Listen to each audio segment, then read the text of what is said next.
fondo con Marta Reyes. ¿Qué tal? Muy buenas tardes. Comenzamos 2021, un año en el que se están colocando las esperanzas prácticamente de toda la humanidad respecto a cuál podría ser la solución a esta crisis tremenda de COVID-19. Tenemos la esperanza puesta en la vacuna, una vacuna que se comienza a aplicar en algunos países. Sin embargo, valdría la pena entender hasta dónde podemos cifrar la esperanza de la humanidad, si vale solamente tener el activo, qué pasa con la producción, la distribución, la aplicación, cómo lo está haciendo México, cómo está en estos primeros pasos de una aplicación de la vacuna, sobre todo en un año electoral. Hay que recordar que estamos en 2021, un año que tendremos elecciones sumamente importantes. Para platicar de este tema, yo saludo hoy a mis invitados, un gran panel. Yo estoy sumamente emocionada de platicar con los tres. Son grandes especialistas en la materia, grandes críticos del asunto. Usted los puede seguir en redes sociales para tener un panorama muy certero de cómo se está desarrollando todo esto. Yo saludo primero a la doctora Lori Jiménez Taibi. Ella es jefa del Laboratorio de Genética Molecular de la UNAM. Doctora, bienvenida. ¿Qué tal, Marta? Muy buenas tardes. Muchas gracias por la invitación. Un placer estar aquí. Al contrario, doctora, gracias. También está la doctora Rosalind Lemus Martin. Ella es doctora en Biología Molecular por la Universidad de Oxford. Doctora, bienvenida. Muchas gracias, con gusto. Gracias y un placer, un gusto nuevamente tener en este panel de expertos. Le agradezco mucho siempre su disposición a estar con nosotros el doctor Javier Tello, analista en políticas de salud. Doctor. ¿Qué tal? Buenas tardes, qué gusto estar con ustedes. Muy buenas tardes. Miren, para entender un poquito cómo vamos a dividir este programa en el que vamos a hablar de muchos temas, les voy a platicar los bloques. Vacunación, inicio del fin del virus. Bloque número 2, la capacidad logística para distribuir y aplicar la vacuna. ¿Cómo lo estamos haciendo? ¿Qué es hasta el momento lo que ha presentado el gobierno federal y qué podría significar? El bloque número 3, vacuna, arma electoral. Y en nuestro bloque número 4, ¿qué podemos esperar de esta campaña? Y por supuesto también las propuestas claras y concluyentes de nuestros especialistas. Y entonces comenzamos con este tema de vacunación. El final de una crisis. Es que yo quisiera aquí que la sociedad entera entendiera y que nos está viendo entendiera si realmente tener una vacuna puede significar realmente el terminar con un virus que por ahí dicen los especialistas llegó para quedarse. Doctor Tello. Bueno, hay que entender que no necesariamente el tener una vacuna nos ayuda a erradicar un virus. De hecho, son muy pocas. Se cuentan con la mano las enfermedades que han estado lo suficientemente controladas y solamente hemos erradicado la viruela humana de la faz de la Tierra. Hay que recordar que antes de que tuviéramos esta pandemia, estábamos a punto de tener un control casi absoluto sobre la polio. Se ha descuidado a partir del año pasado en algunas regiones del centro de Asia y algunos otros virus los hemos tenido un poco a raya, como es el caso del sarampión, pero ese es un excelente ejemplo. Si dejamos de vacunar, el sarampión regresa, por ejemplo, ¿no? Entonces, este virus no tiene en este momento ninguna seña de que se vaya a ir bajo ningún medio. Lo único que podemos hacer, y estamos en una fase muy, pero muy temprana de su historia, es buscar la manera de controlarlo con un aislamiento o a través de las vacunas. Y rápidamente aquí yo quiero mencionar una frase que se ha dicho en muchas ocasiones ya en los medios, se la escuché también a la doctora Lorian, no es lo mismo tener vacunas que hacer vacunación. La vacuna está y la vacuna puede tener cierta efectividad para algo, pero el tener la vacunación es el truco, es darle muchas dosis de vacunas a quien lo necesita. Y algo muy importante, la vacuna no es para mí. La vacuna no es para que yo me proteja. La vacuna es a nivel comunitario. Sí, es bueno que yo esté protegido y que yo no me vaya a contagiar, pero una vacuna funciona cuando un infectado se enfrenta a 20 que están vacunados y no puede transmitir la infección. Eso es lo que estamos buscando, crearle barreras al virus para que no tenga a dónde pasar. Si el virus no desaparece nunca del planeta, no hay problema si estamos vacunados. Si no estamos vacunados, entonces sí hay problema. Claro, aquí leía yo justamente el tema de cómo sería la estrategia para lograr lo que se está buscando con la vacuna, que es la llamada real no con contagios, inmunidad del rebaño. ¿Cómo le explicamos esto al auditorio, doctora L'Oreal? Sí, claro. A ver, la inmunidad de rebaño se ha abusado mucho de este término durante la pandemia porque se ha empleado este término equivocadamente en reiteradas ocasiones. La inmunidad de rebaño nunca ha tenido un sentido de dejar intencionalmente a la población infectarse. Esto, aparte de ser pues una falta de ética tremenda, ¿verdad? No necesariamente, o sea, es decir, la inmunidad de rebaño nunca ha sido un concepto utilizado con el sentido de dejar infectar a las personas en la comunidad. La inmunidad de rebaño es en sí un cálculo que se hace para saber cuál es la proporción crítica de una población que necesita estar inmunizada para conferirle protección al resto de la comunidad. Entonces, la inmunidad de rebaño se calcula con base en la transmisión que tiene cada patógeno, queriendo decir que un patógeno que es muy contagioso, es decir, esto se calcula como un número reproductivo, ¿no? Se llama número reproductivo efectivo, vamos a poner. Entonces, este número para SARS-CoV-2 ha estado calculado entre 2.5 y 3. ¿Qué quiere decir esto? Que cada persona infectada en promedio infecta entre 2.5 y 3 personas adicionales. Entonces, las enfermedades que son altamente contagiosas requieren de una proporción crítica más grande en la población para conferirle protección a toda la comunidad. Aquellas enfermedades cuyo patógeno tiene baja contagiosidad, entonces requieren una proporción menor de inmunizados para lograr este mismo objetivo.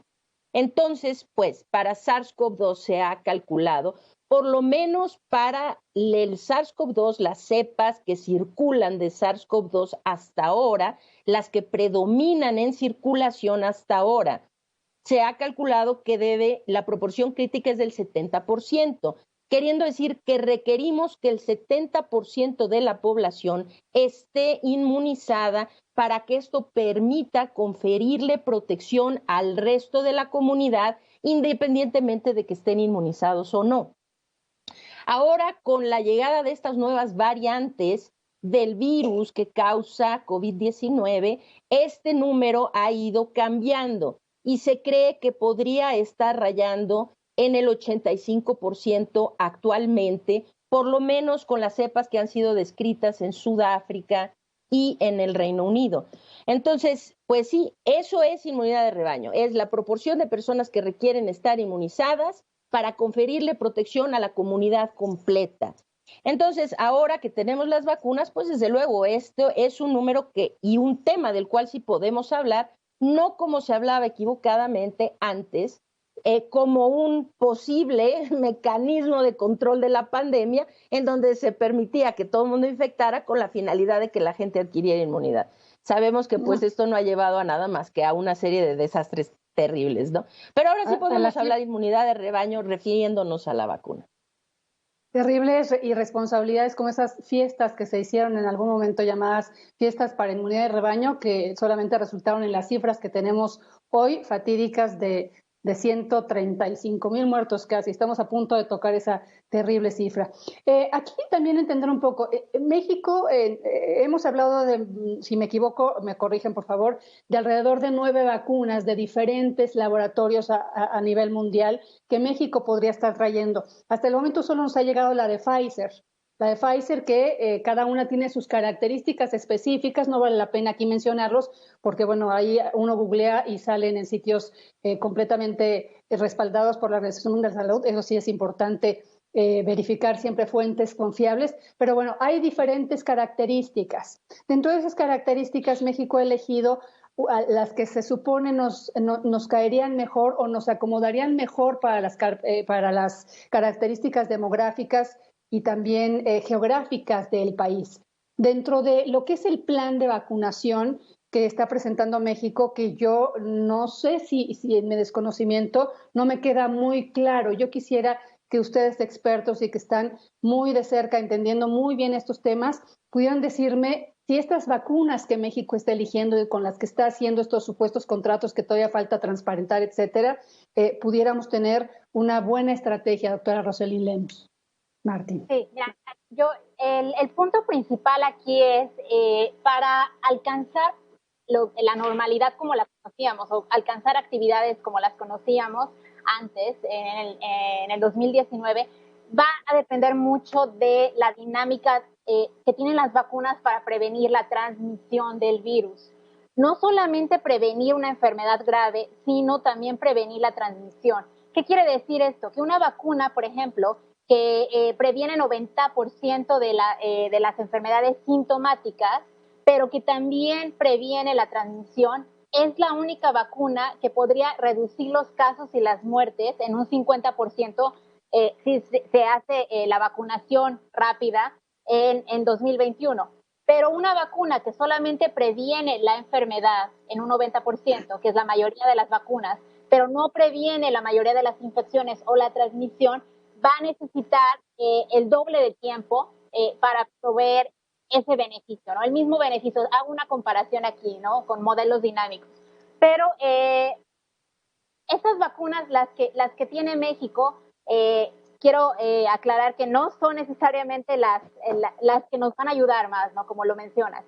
Son las que se fueron aprobando poco a poco porque, bueno, todavía no tenemos en aprobación bastantes vacunas. Recordemos que muchas todavía tienen que terminar los datos preliminares de fase 3, porque la fase 3 continúa a pesar de que ya se tienen datos y que se tiene la aprobación de emergencia. Entonces, bueno, México, Pfizer era la que estaba disponible, que ya estaba aprobada por la FDA y por la EMA, entonces, bueno, por la Agencia de Inglaterra. Entonces, es la que estaba a la mano, ¿no? Pero, por ejemplo, tenemos el caso de Moderna. Moderna también está a la mano y es una muy buena opción en términos de temperatura, en términos de tecnología, pero México no la ha adquirido. Entonces, no necesariamente se están escogiendo las mejores quizás.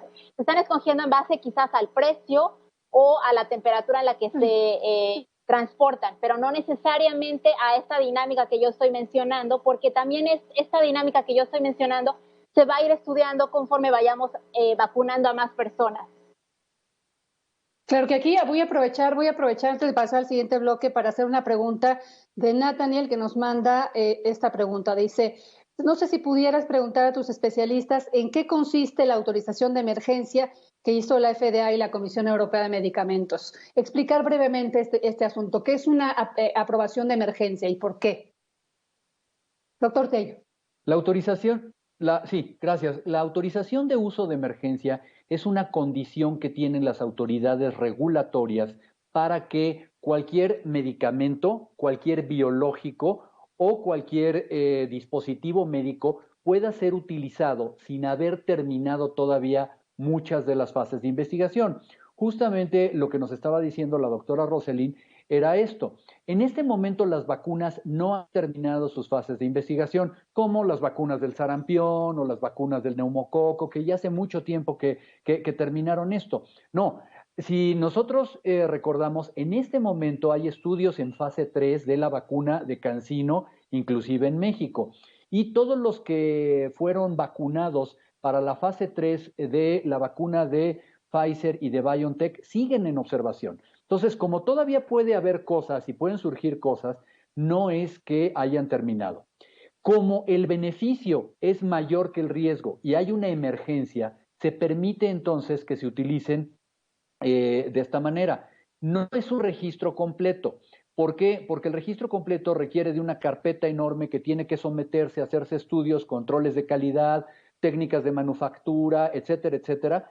Y todo esto al final da un registro sanitario completo. Cuando se tiene registro sanitario completo, dependiendo de las leyes de cada país, se puede comercializar abiertamente. Por ejemplo, uno puede comprar una vacuna de cualquier tipo en una marca comercial y seguramente se la van a vender. Aprovecho para decir una vez más, que en este momento no se encuentra ninguna de las vacunas en el mundo que tienen autorización de uso de emergencia, no es posible comprarla de manera comercial, ni para un particular, ni para un gobierno estatal, ni para nadie. Las vacunas están en venta exclusivamente para los gobiernos de los países a través de este mecanismo que tiene la Organización Mundial de la Salud para poder proveer de vacunas a todo el planeta. Una de las razones por las que la Organización Mundial de la Salud ya le otorgó la autorización de uso de emergencia a la vacuna de Pfizer y BioNTech es para que pueda ser adquirida de manera masiva para los países más pobres del mundo.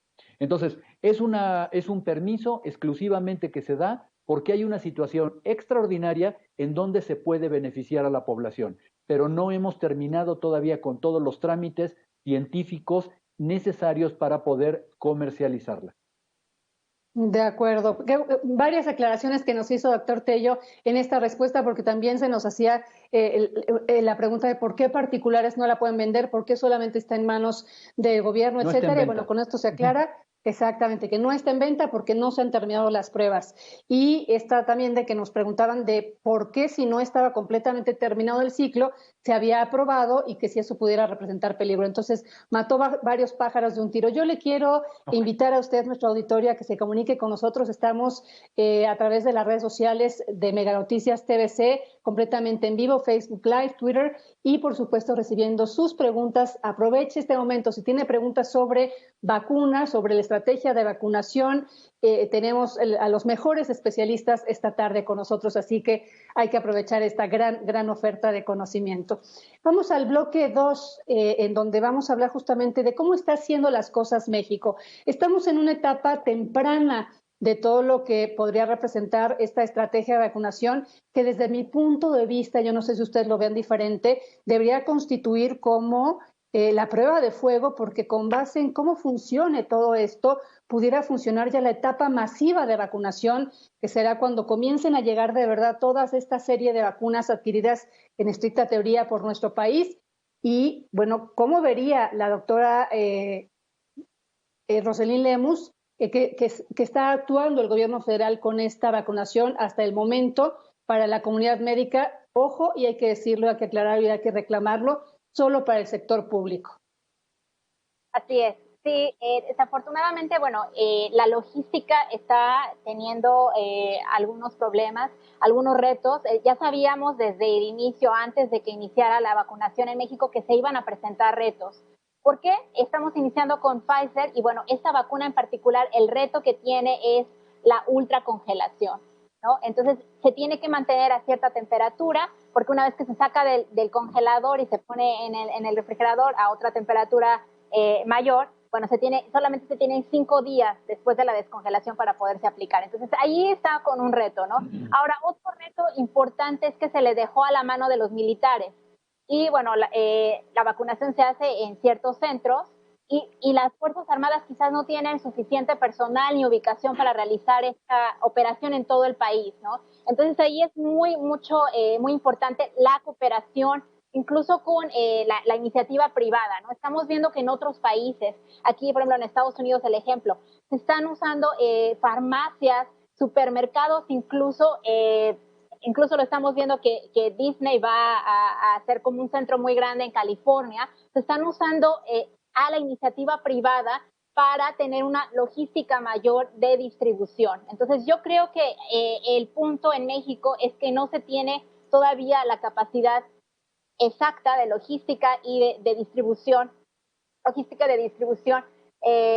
al haberse usado las Fuerzas Armadas. Entonces, aquí hay que introducir, yo creo que a la iniciativa privada ya hay bastantes empresas que están otorgando ayuda, que están ofreciendo ayuda. Falta que el gobierno las tome. Y claro, está farmacias, Bimbo, etcétera, otras marcas, ¿no? La UNAM publicó ayer un comunicado justamente ofreciendo su apoyo. Doctora Lorian, ¿tiene usted una idea clara de cuál es la estrategia gubernamental? No, bueno, creo que nadie tiene una idea clara de cuál es la estrategia gubernamental porque no creo que haya una estrategia gubernamental clara. Es decir, que la estrategia, el problema principal aquí es que no se ha planteado una estrategia suficientemente minuciosa para saber. Es decir, se está sobresimplificando un reto logístico que posiblemente va a ser uno de los retos logísticos más importantes, trascendentes y complicados para todas las naciones en los siguientes meses. Estados Unidos, el gobierno de Estados Unidos que planteó pues una estrategia de vacunación contra COVID-19 realmente muy seria. De hecho, van atrasados, incluso así ellos van atrasados con el plan que habían planteado desde un inicio. Pero pues su estrategia de vacunación tiene más de 75 cuartillas y tiene todos los detalles habidos y por haber, tanto de cuántas dosis van a recibir, a quién se las compran, cuándo se las compran, cómo se van a distribuir, en dónde, cómo se aplican, etcétera, etcétera. Es decir, se tiene un plan absolutamente detallado de los cómo, los cuándos y los porqués. Aquí se hace un plan realmente muy escueto que le falta, pues literalmente todo, es decir, nos habían dicho que iba a llegar 1.400.000 dosis, resulta que ese día llegaron 230.000, después que iban a llegar tantas y tantas. Hoy se dijo, el día de ayer se dijo, que para finales del mes de enero va a estar vacunado todo el personal de la salud. Nada más que esto, pues no considera, después se habla de otras cifras y ya a nadie le queda claro cuáles son las cifras, ¿verdad? Porque llegaron 440.000 dosis esta semana, que se supone que se van a terminar de aplicar en esta semana. Esa meta es factible. De hecho, si se hace el cálculo de esas 440.000 dosis distribuidas en un X número de estados y de esos estados en cuántos hospitales por cada estado, era algo que sí es algo que es factible según lo plantearon.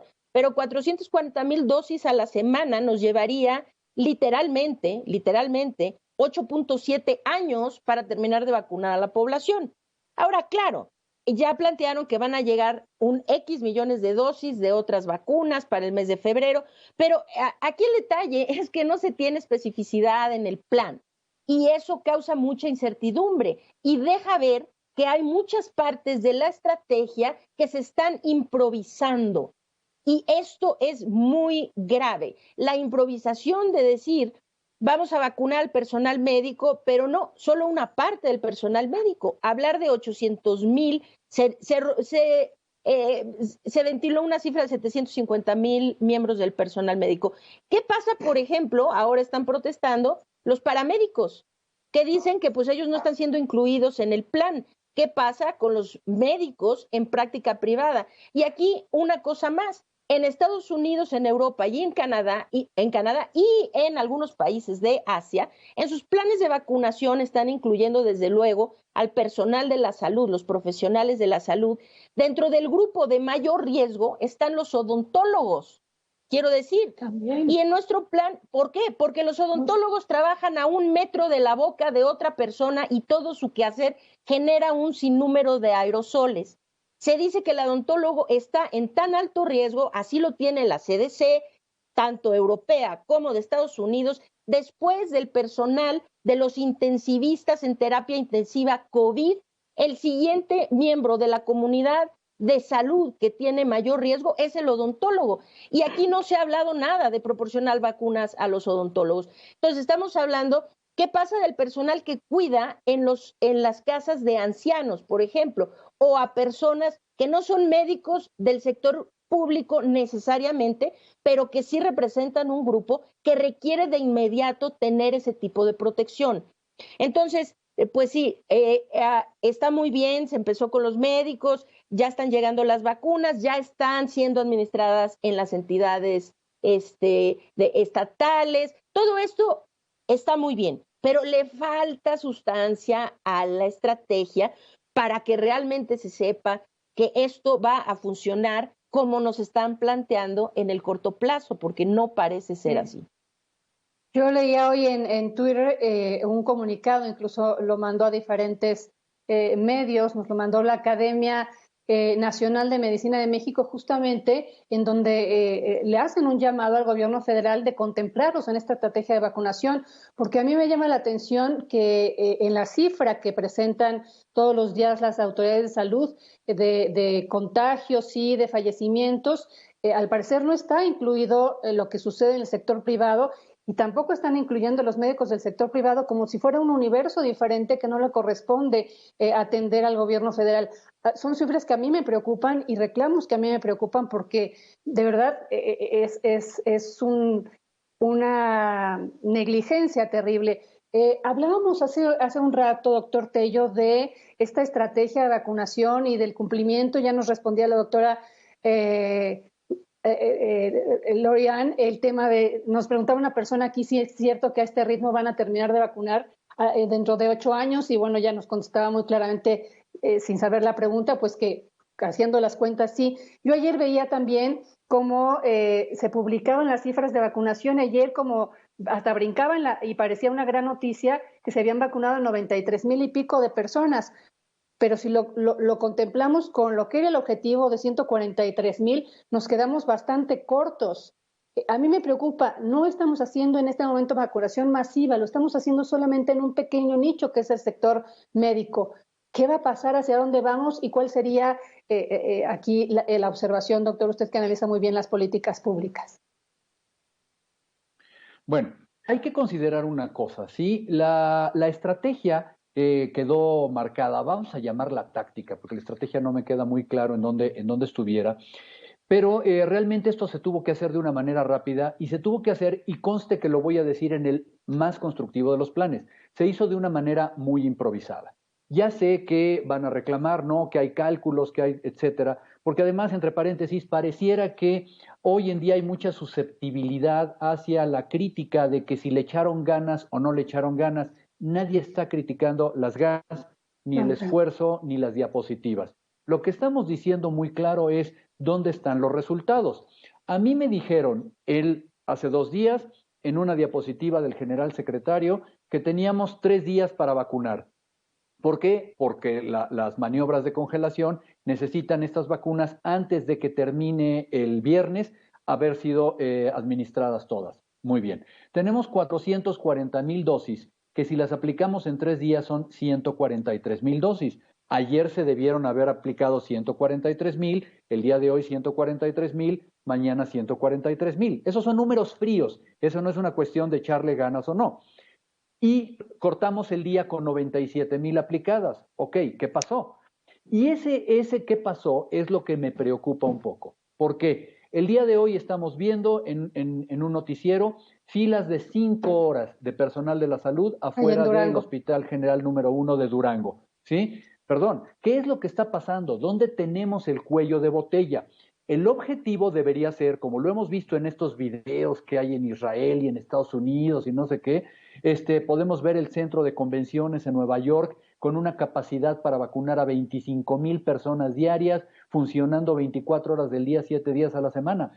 Y pareciera que estamos nosotros trabajando con otro objetivo. Uno, que estén dados de alta en la lista, revisar que no se cuele a alguien que no estaba, volver a tomarle los datos, que pasen a la siguiente fase de toma de datos, ver que no vayan a desperdiciar un frasquito. O sea, estamos haciendo que todos trabajemos para el sistema y no que el sistema trabaje para la gente. Si el objetivo táctico fuera vacunen a la mayor cantidad de gente posible en el menor tiempo posible, no tendríamos colas de 5 horas. Otra vez, los profesionales de la salud no merecen estar parados 5 horas afuera de un hospital. Necesitan llegar, que les manden a hablar de su centro de trabajo, tienen que caminar 20 metros, ser inyectados y en media hora estar de nuevo en su sitio de trabajo, y eso porque tienen que estar sentados en una sillita observándose. Pero esas imágenes que estamos viendo nosotros de filas de automóviles en unos estacionamientos a medianoche para ser vacunados de manera masiva, es lo que no estamos viendo. Creo que en ese es el sentido de mi comentario de la improvisación. Lo estamos haciendo de una manera con la que cumplimos con todos los requisitos para que estemos contentos, pero estamos dejando el número atrás. Y aquí no estamos bromeando. Si no cumplimos con los 3 días de las 440,000 dosis, vamos a tener que regresar, ¿sí? Y aquí la doctora Lorian me va a decir cómo le vamos a hacer para regresar a ultracongelarlas. ¿Por qué? Porque sí, no, ya cumplieron el tiempo. Exacto, afectar, prácticamente tirarlas a la basura. Nos comentaba de esto, es el estadio de allá en Kansas, de los Cardenales, es en Arizona, donde están vacunando. En Arizona. Ajá, aplicando diariamente 11,500 vacunas. Trabajan 24/7 los 7 días de la semana. Entonces, ahora sí que auto tras auto van aplicando con una efectividad que sería bueno, digamos, no es que tengamos que copiar todos los modelos porque cada país tiene sus diferencias, pero sí poder aprender de experiencias exitosas. Me parece que este centro de vacunación está siendo ejemplo a nivel mundial de lo que es la vacunación, e Israel como país, que es algo que ha sorprendido, que va muchísimo más adelantado que otros países con mayor experiencia en materia de medicina moderna, ¿no? Aquí nos pregunta nuestro auditorio varias cosas. Yo quiero preguntarles algunas también para dar voz a nuestra ciudadanía. Nos pregunta, por ejemplo, aquí Yolanda Morales Quiroga, ¿qué opinión tienen sobre las vacunas de China, CanSino y la rusa Sputnik? ¿Generan algún riesgo para uso masivo en México? Acá otra persona también pregunta sobre esta vacuna Sputnik. ¿Cuál sería la respuesta, doctora Roselyn Lemus? Sí, bueno, la vacuna Sputnik tiene mucha controversia. De hecho, ya sabemos que se está aplicando en Argentina, ya se aplicó en Rusia y todavía no se han publicado los resultados de fase 3. De hecho, hoy supimos que se bloqueó el sitio de Twitter de Sputnik 5 para evitar que siguieran publicando. Todavía se puede ver información, pero hoy lo bloquearon. Pero bueno, al punto que voy, ellos claman que es 91% eficaz, pero todavía no se han publicado los resultados. De hecho, desde la fase 2 que publicaron, hay una controversia enorme al respecto de si realmente los resultados eran fidedignos o no. Entonces yo tomaría con pinzas un poco esta vacuna hasta que no se tengan publicados los resultados. Ahora, de hecho ya se va a aprobar en México, posiblemente ya esta semana o la siguiente semana es muy probable que se apruebe de emergencia en México, porque bueno, es una buena opción. De hecho ya vimos que Gatell fue viaje a Argentina para observar cómo se está poniendo allá y bueno, ver si es una buena opción. Pero si ellos claman que es 91%, ok, si eso es cierto, sería una buena opción. De hecho, la estrategia, cómo la diseñaron, tiene muy buena estrategia. De hecho, tiene 2 vectores. Hicieron una muy buena estrategia para evitar la posible inmunidad que, por ejemplo, CanSino no tiene o que Johnson & Johnson no tiene, ¿no? Entonces, sí es una buena estrategia, pero hay que tenerlo en papel para realmente verificar que es la eficacia que ellos mencionan. Y aquí entonces, a ver, si México ya incluso fue el subsecretario Gatell a Argentina, si se va a traer a México, entonces ya no me quedó claro. ¿Es bueno que la tengamos en México? ¿Puede estar tranquila la ciudadanía de su aplicación? A ver, doctor, creo yo alza la mano. Si le veo la cara a la doctora Loriana, ahorita te damos la palabra.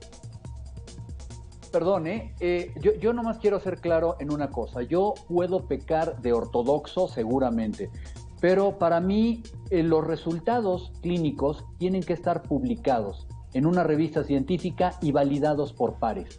El que el director de CanSino salga en un video en Palacio Nacional vendiéndome las bondades de su vacuna, no me prueba nada. Qué bueno que me digan que tiene 90 y tantos %, me parece excelente. Que lo revisen y yo confío que nuestro comité de vacunas en COFEPRIS y en el Consejo de Salubridad General son lo suficientemente serios para decir, me parece muy bien, enséñenme los estudios clínicos. Y si los estudios clínicos lo demuestran, está bien. Que yo me vaya a platicar a Argentina o a cenar con una autoridad rusa para que me diga, no me da validez sobre la vacuna. Qué bueno que me digan que la vacuna es un Rolls Royce, que me lo demuestren en artículos clínicos publicados y con eso estamos. Y entonces sí, la respuesta, porque seguramente nos los han hecho a nosotros 3 que estamos contigo, es, oye, ¿y tú qué vacuna te pondrías? Cualquiera, me voy a poner la que sea que haya pasado por un comité de aprobación y que tenga un respaldo científico. Hablar desde los dueños de la vacuna y anunciar una serie de beneficios no es válido, no es No serio. nos deja Que me claridad, enseñen los papeles. seguridad. ¿Sí? Sí. Doctora Lorian, comentario, por favor, a esto, si puede ser breve. Sí, Gracias. sí, claro. Yo creo que aquí se toca un punto muy interesante y yo no creo que el doctor Tello esté pecando de ortodoxo. Creo que simple y sencillamente se va a sentar un precedente terrible.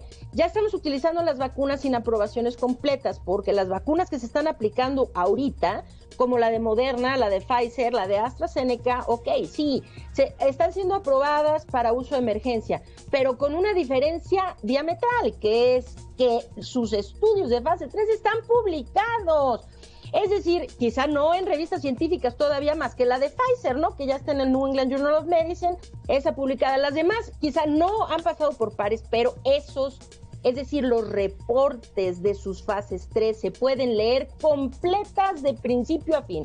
Uno puede saber qué se hizo, con base en qué, cómo las evaluaciones, cuántos pacientes, cuál era su punto terminal, cuáles fueron los efectos secundarios que vieron, una serie de cosas.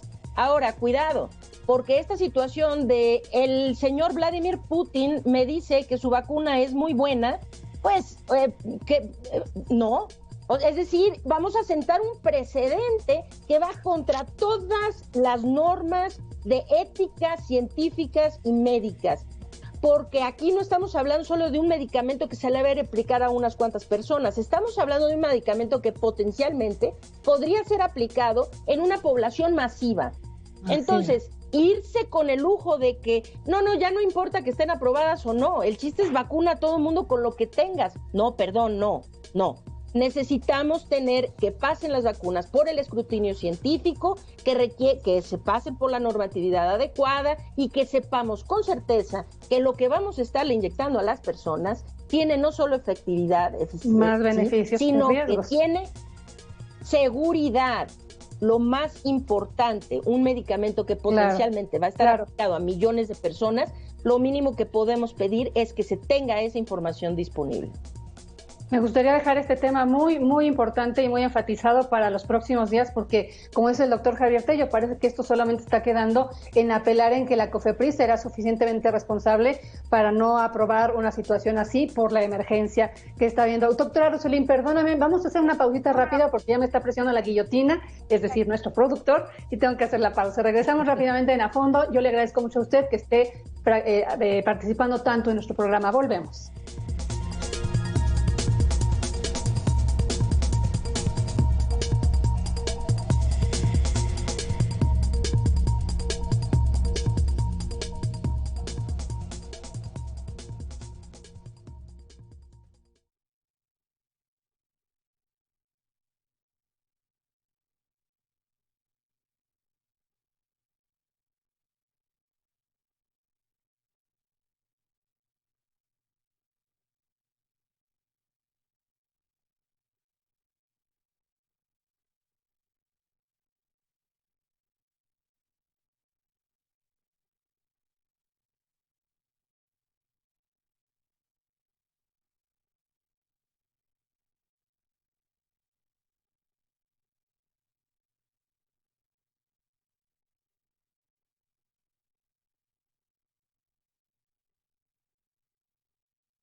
Bueno, estamos de regreso con el tercer bloque, vacuna, arma electoral. Estábamos hablando de 2021 como un año sumamente importante en nuestro país que coincide con este tema de la vacuna. Por ahí alguien criticaba en redes sociales que si ahora íbamos a acusar que el gobierno federal había casi creado la pandemia para un año electoral. Evidentemente no, pero pues evidentemente no podemos soslayarlo. Muchas gracias, reitero a nuestro auditorio que está muy activo en Facebook. Los acabo de saludar y les ofrezco que a lo largo del programa y lo que resta vamos a tratar de contestar todas sus preguntas y también, por supuesto, también todas sus preocupaciones. A ver, 2021 es un año electoral. Llama la atención hasta este momento dos anuncios que hace el gobierno federal.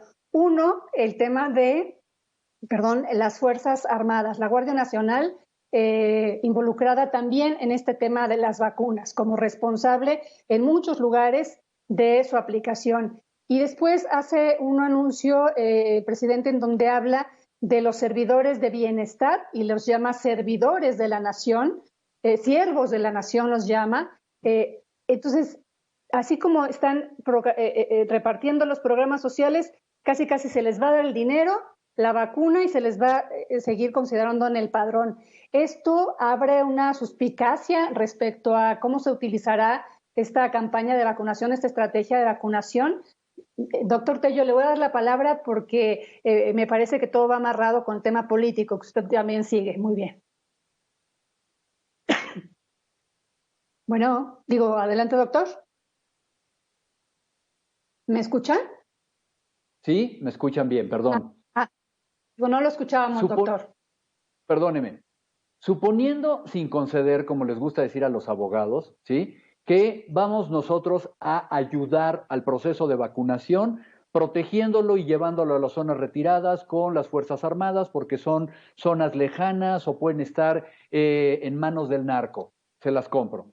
Vamos a suponer que necesitemos gente de la región que además trabajan como promotores sociales para que hagan ellos perifoneo y traigan a la gente a la vacunación y todo. Se los compro.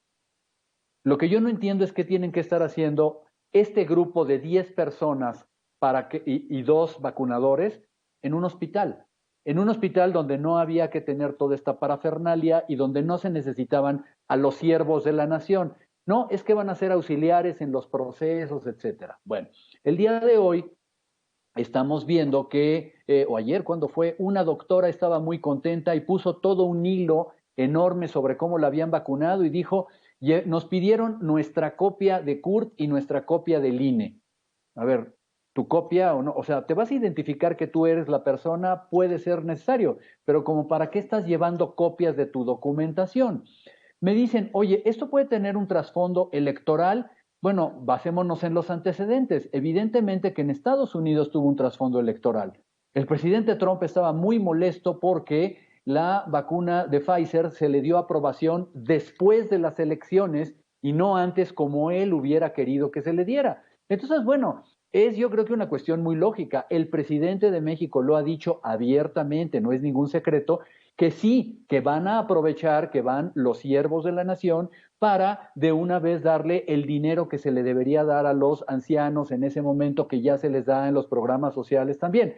Es una cuestión bastante obvia, ¿no? Vaya, si van los servidores de la nación a vacunar en estas campañas y de veras no hacen ninguna promoción, perdónenme, pero qué desperdicio de personal. O sea, es de sentido común que para algo quieres a 4 personas que se dicen servidores de la nación y que trabajan en la Secretaría del Bienestar para que vayan a hacer cosas que no necesariamente son borrar los palitos de la hoja de captura o acercarle la silla al vacunador. Eso creo que es clarísimo, ¿no? Aquí el punto nada más es que la gente entienda que, bueno, sí, la pandemia afortunada o lamentablemente vino a caer en año electoral, sí, pero la gente tiene que darse cuenta que la vacuna iba a suceder con, sin o a pesar del gobierno que estuviera en turno, ¿no?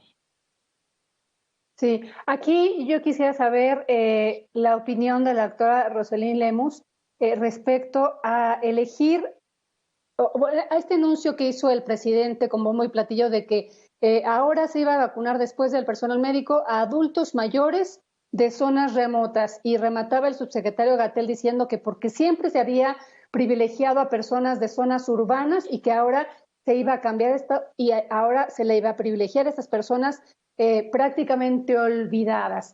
¿Es el momento de elegir esas zonas remotas? Yo lo pregunto en el contexto justamente de las zonas de mayor contagio y de mayor densidad poblacional. Claro, sí, como lo mencionas, Marta, de hecho no es la decisión adecuada iniciar con las comunidades más alejadas e incluso la elección que ellos hicieron de usar Pfizer, porque ya lo dijo, Pfizer va a ser para los adultos mayores de las comunidades alejadas. Por logística es lo peor que se puede hacer. ¿Por qué? Porque ya como sabemos, Pfizer tiene que tener esa ultracongelación. Entonces, está llevando la vacuna que tiene el reto de la cadena fría más grande, la está llevando a las comunidades alejadas. Él ya lo mencionó, CanSino y Sputnik 5 van a ser para adultos mayores de las ciudades grandes, ¿no? Entonces, ahí hay dos errores. El error que menciono de elegir Pfizer incluso para las comunidades alejadas y el error grande que es elegir las comunidades alejadas al inicio de la vacunación de adultos mayores. ¿Por qué? Porque, como lo mencionas, efectivamente se tiene que empezar a vacunar en donde hay más transmisión. En la zona del Valle de México es donde se tendría que iniciar la vacunación, donde hay más casos, no solamente en el Valle de México, sino en los estados en donde hay más casos en adultos mayores y más decesos en los adultos mayores. Se tendría que haber hecho un estadístico, porque desde el principio el plan no se diseñó estadísticamente para ver en qué poblaciones donde se está presentando la mayoría de los casos, la mayoría de los decesos, que desafortunadamente en México, por ejemplo, es en personas de 40 a 50 años, entonces tampoco se está tomando eso en cuenta. Y entonces ahí hay dos errores muy grandes que están haciendo. De hecho, incluso, bueno, ya también lo mencionamos, CanSino, también haberlo elegido para los adultos mayores no es la mejor opción. Entonces creo que el presidente no está leyendo completamente la ciencia, no está leyendo qué es lo que está pasando detrás de las vacunas y no solamente está eligiéndolo por, me atrevería a decir que por su propia conveniencia electoral, etcétera. No, ese es un punto muy clave, pero sí, no es la mejor decisión. Gracias. Margarita Díaz Martínez pregunta, ¿quién diseña el plan de vacunación? Y ella comenta, parece que se lo pidieron a alguien totalmente ajeno, sin experiencia. ¿Quién lo diseña, doctora Lorian? ¿El plan de vacunación quién lo diseñó? Sí, pues no sé, tal vez esa es la pregunta, es una buena pregunta. Sí, no sé. ¿Se consultó a expertos? Pues, la pregunta, ¿sabemos eso? No, bueno, lo que ha ocurrido aquí en nuestro país es algo muy lamentable, que las decisiones en torno a la pandemia han estado todas focalizadas, sin duda, a un núcleo muy pequeño, por no decir a las decisiones de una o dos personas, ¿verdad? Esto nos ha llevado a muchos problemas durante la pandemia, es decir, simplemente la estrategia misma de qué se iba para gestionar la pandemia en sí.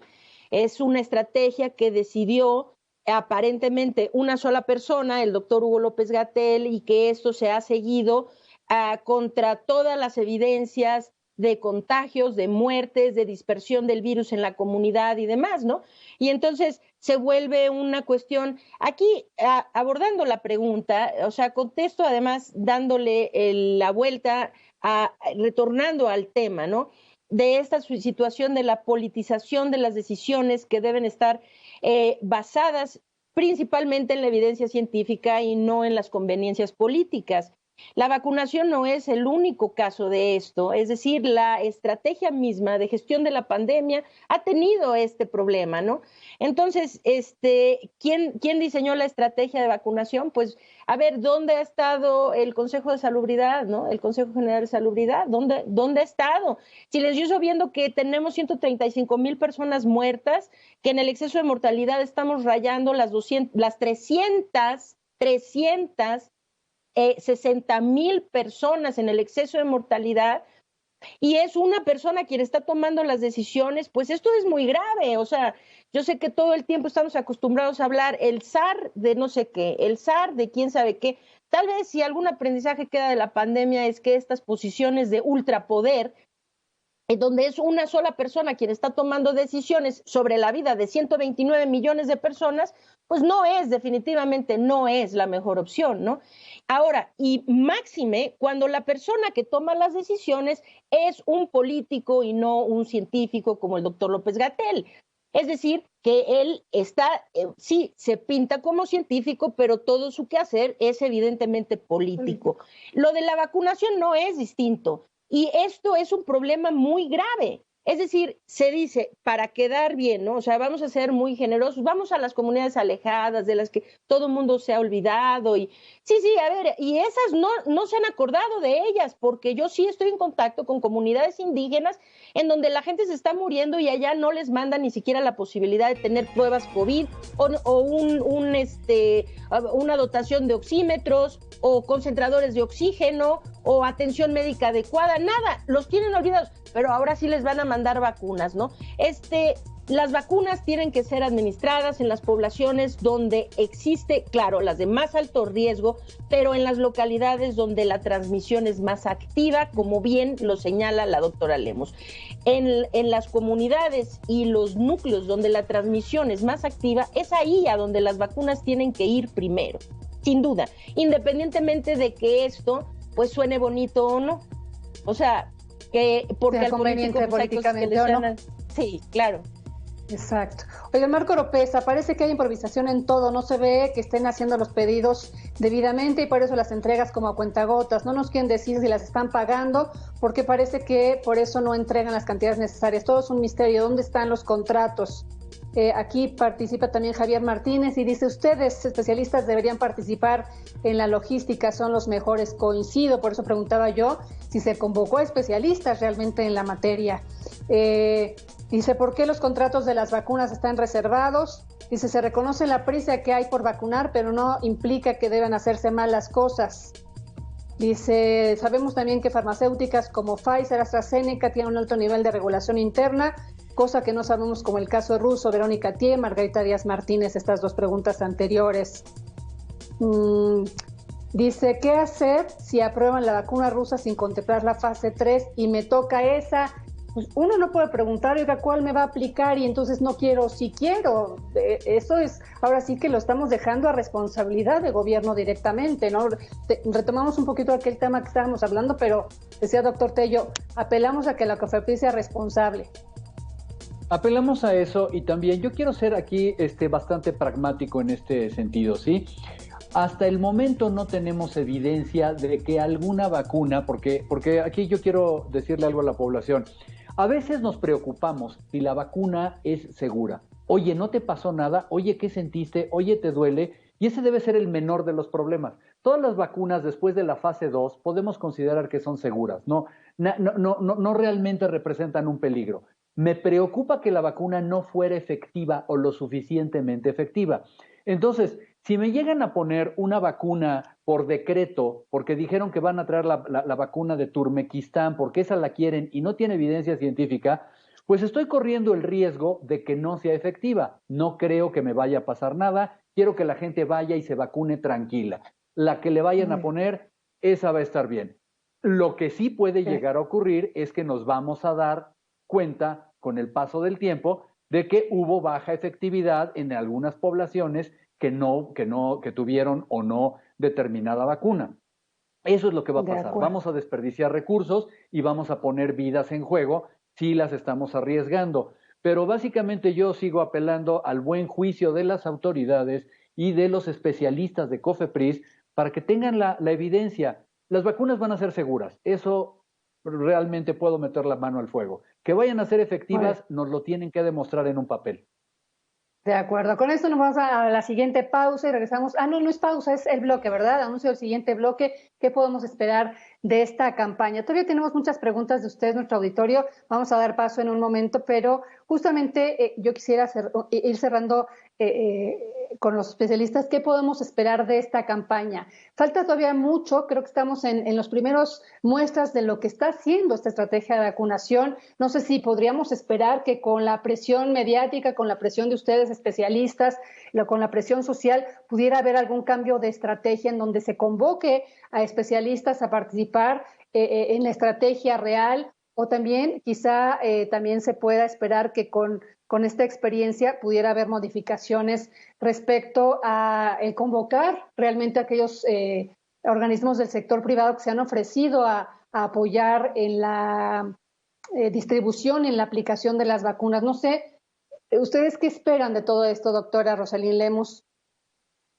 Pues yo esperaría que se acelerara el proceso. Claro, hay límites en los que se puede acelerar, porque no se pueden aprobar vacunas solo por la presión política, ¿no? Pero sí, yo esperaría que se elaborara, que se complementara el plan de vacunación, que se hiciera más eficiente y que se complementara, porque desde el principio, bueno, con eso de las edades, ahora dónde van a quedar los trabajadores esenciales, dónde van a quedar las personas con enfermedades crónicas, etcétera, que ya las van a incluir, ¿no? Por presión quizás mediática o porque ya lo evaluaron realmente, pero sí falta mucho todavía en parte de la logística, mejorar, muchas mejoras, y yo esperaría que se hicieran esas mejoras, que se evalúe realmente el plan, que se haga un control de riesgos y de beneficios y que realmente se mejore. Eso es lo que yo esperaría y que se escuche más a la ciencia sobre todo.